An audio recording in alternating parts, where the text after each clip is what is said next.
आप जब तक ये वीडियो खत्म करेंगे तब तक दुनिया में 80 लाख कप कॉफी पी जा चुकी होगी। कॉफी पिछले कम से कम 1500 सालों से पी जा रही है और कुछ लोग कहते हैं कि इसका असर इतना ज्यादा है कि इसने दुनिया में रोशन ख्याली के दौर को फरोग दिया, जिसने कई बड़े आइडियाज को जन्म दिया जो आज की दुनिया की बुनियाद है।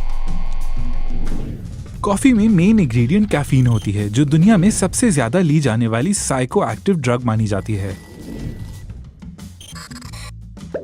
तो कॉफी आई कहां से और जब हम इसे पीते हैं तो ये हमारे साथ क्या करती है? कॉफी इथोपिया में पैदा होने वाली कोफिया अराबिका पौधे के फल से आती है। एक कहानी के मुताबिक 9वीं सदी में कल्दी नामी एक चरवाहे ने देखा कि उसकी बकरियां कॉफी बीन्स खाने के बाद ज्यादा तवाना हो जाती हैं, तो उसने भी इसे चख लिया। तारीखी रिकॉर्ड्स के मुताबिक यमन में सूफियों ने कॉफी बीन्स को भूनकर वो ड्रिंक बनाई जिसे हम आज भी जानते हैं। 15वीं सदी में सल्तनत उस्मानिया में पहले कॉफी हाउस बनना शुरू हुए और फिर आइंदा सदियों में वो यूरोप में भी फैल गए। यूरोप में कॉफी हाउसेस कारोबार, सियासत और नए ख्यालात पर गुफ्तगू करने की जगह बन गए। एक एकेडमिक योर्गन हबरमास ने ये तक कह दिया कि अगर कॉफी ना होती तो रोशन ख्याली का दौर ही ना आता। कांट और वोल्टेयर जैसे फिलोसोफर, जिनके बारे में कहा जाता है कि वो दिन में 72 कप तक कॉफी पीते थे, ने कैथोलिक चर्च के दुनिया के नजरिए को चैलेंज करना शुरू कर दिया। इसके बजाय उन्होंने साइंस की मदद ली, ये मानते हुए कि कायनात में हर चीज की रैशनल यानी अकली तौर पर वजाहत की जा सकती है। इस नाम नेहाद रोशन ख्याली के दौर ने हमारी दुनिया को हमेशा के लिए बदल दिया। इसकी वजह से बादशाहतें खत्म हुई, जमहूरियत को फरोग मिला और कई साइंटिफिक डिस्कवरीज हुई। कॉफी की वजह से गुलामों की तजारत यानी स्लेव ट्रेड में भी इजाफा हुआ। फ्रांसीसी लोग अफ्रीका से लाए गए गुलामों से हेटी के बागात में काम करवाते थे और 19वीं सदी के आगाज में ब्राजील अफ्रीकी गुलामों की मदद से दुनिया की 1/3 कॉफी पैदा करने वाला मुल्क बन गया। कुछ लोग ये भी कहते हैं कि इसने कैपिटलिज्म यानी सरमायादारी को भी फरोग दिया। कंपनियों ने अपने वर्कर्स में कॉफी बांटना शुरू कर दी और फिर उन्हें कॉफी ब्रेक्स देना शुरू कर दी। ये कोई रहमदिल काम नहीं था, वो एक्चुअली अपने वर्कर्स की प्रोडक्टिविटी बढ़ाने की कोशिश कर रहे थे। चले फास्ट फॉरवर्ड करके मौजूदा दौर में आते हैं और अब रोजाना 2 अरब कप कॉफी पी जाती है। यह सालाना 90 अरब डॉलर की इंडस्ट्री है और सबसे ज्यादा अहम बात यह है कि अब यह अरबों लोगों की रोजमर्रा की जिंदगी का हिस्सा है।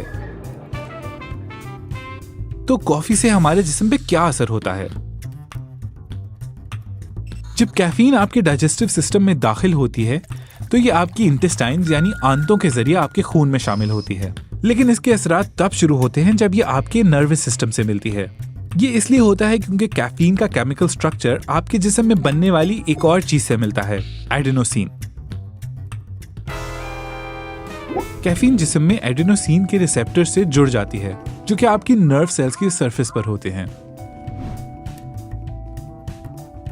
ये बिल्कुल ऐसा ही है जैसे चाबी से ताला खोलना। एडेनोसिन आपकी सिंपैथेटिक नर्वस सिस्टम को आहिस्ता करती है और ये आपकी धड़कन कम करके आप में गुनूदगी और सुकून बढ़ाती है। इन रिसेप्टर्स को रोककर कैफीन जिस्म में उल्टा इफेक्ट करती है। मिसाल के तौर पर आपका ब्लड प्रेशर थोड़ा सा बढ़ सकता है, खास तौर पर अगर आपको कॉफी पीने की आदत ना हो।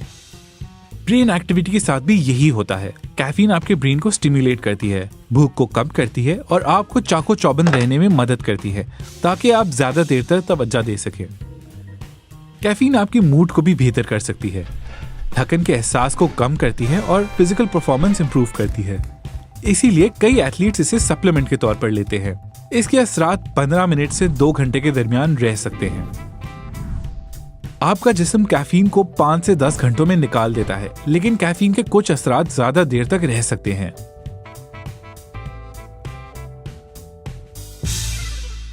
अगर आप कैफीन के असरात को ज्यादा करना चाहते हैं तो एक्सपर्ट्स कहते हैं कि दोपहर को कैफीन पीना छोड़ दें ताकि अगली सुबह जब आप कॉफी पिएं तो उसका असर ज्यादा हो।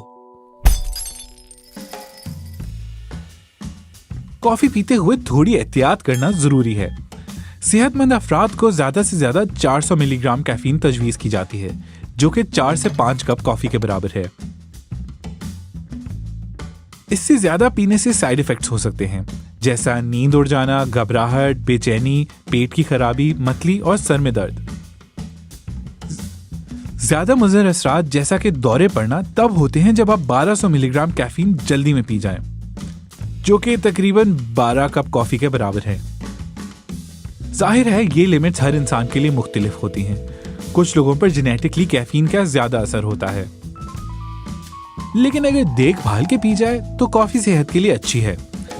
मसलन हार्वर्ड यूनिवर्सिटी के डॉक्टर मेटियस हेन के मुताबिक इसको टाइप 2 डायबिटीज, दिल की बीमारियां, कुछ कैंसर्स और पार्किंसंस का रिस्क कम करने के साथ मुंसलिक किया जाता है। लेकिन इन सब फवायद का ताल्लुक सिर्फ कैफीन से ही नहीं है। कॉफी में और भी फायदेमंद अज्जा होते हैं, जैसा कि क्लोरोजेनिक एसिड, जो एक एंटीऑक्सीडेंट होता है जिससे कई बीमारियों का रिस्क कम होता है। तो अगली बार आप जब कॉफी का मग पकड़े तो शायद आप उसे एक मुख्तलिफ नजर में देखेंगे।